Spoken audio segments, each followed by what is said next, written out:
অনেক বেশি খারাপ। কারণ তখন আপনি মেঘমল্লার কিংবা এরকম অন্য পলিটিক্যাল মানুষের সাথে নেগোসিয়েশন করতে পারবেন না, কারণ আপনারা আলাদা আলাদা পলিটিক্যাল দলের সদস্য।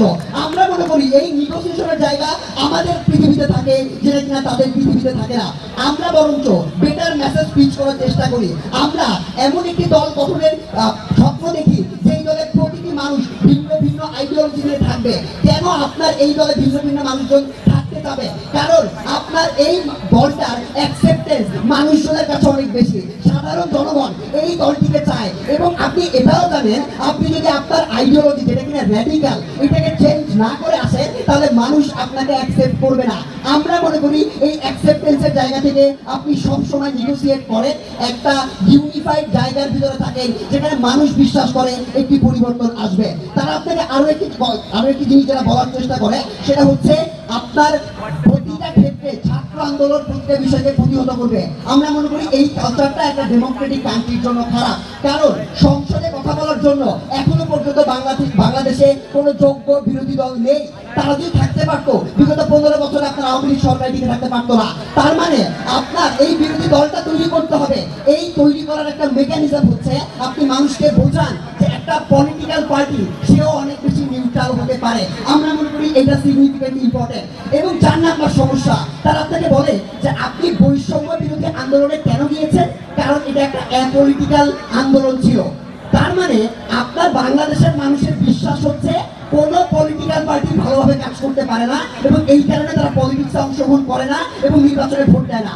যেই মুহূর্তে আপনি এই বিশ্বাসটা ভাঙার জন্য একটা পলিটিক্যাল পার্টি তৈরি করেন, ওই মুহূর্তে এই ট্যাবুটা আপনি ভাঙতে পারেন যে না, কোনো পলিটিক্যাল পার্টি আসলে ভালো হতে পারে।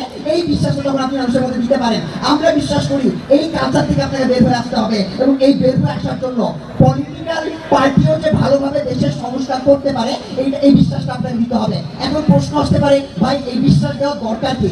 দরকার হচ্ছে আপনার ডিসিশনগুলো আসে বাংলাদেশের সংসদে। এই সংসদে যদি আপনি একদল লিডার পাঠাতে না পারেন, কি ভাই মানুষগুলোকে পাঠাতে না পারেন, আপনি রাস্তায় বসে কথা বললে 5 জন মানুষ 500 ভাবে দাবি দিবে, কোনো দাবি আপনার গৃহীত হবে না এবং আপনি কোনো ডেভেলপমেন্ট আনতে পারবেন না।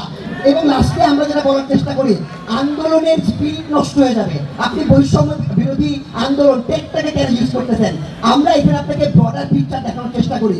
আপনার টেকটা তখন কলঙ্কিত হবে যখন কিনা পরবর্তীতে আরেকটা সরকার এসে এই দেশের সেই ধনগুলোকে চুরি করতে শুরু করবে কিংবা লুটপাট করতে শুরু করবে। কারণ আপনি ব্যাকগ্রাউন্ড দেখেন, আপনি বাংলাদেশ আপনি ছাড়া অন্য যে পলিটিক্যাল পার্টিগুলো ছিল তাদের কারো ব্যাকগ্রাউন্ড ভালো না। তারা প্রত্যেকটা জায়গায় আপনার সহিংসতা করেছে, লুটপাট করেছে। তার মানে আপনি এখন কথা না বললে পরবর্তীতে যদি আরেকটা দল আসে যাদেরকে কাউন্টার দেওয়ার মতো অল্টারনেটিভ রাজনৈতিক দল নাই, তারা সেম লুটপাটগুলো করলে আপনি মুগ্ধর মাকে কি জবাব দিবেন? আমরা বিশ্বাস করি ওই প্রত্যেকটা রক্তের দাগ তখন আপনার গায়ে লাগবে, তখন আপনি প্রাইডটা বাঁচায় রাখতে পারবেন যে বৈষম্য বিরোধী ছাত্র আন্দোলন, কিন্তু আপনার আউটকামগুলোকে আপনি মানুষকে দেখাতে পারবেন না। আমরা বিশ্বাস করি এখানে প্র্যাকটিক্যাল আউটকাম হচ্ছে আপনার অংশগ্রহণের মাধ্যমে মানুষকে ইনভলভ করা।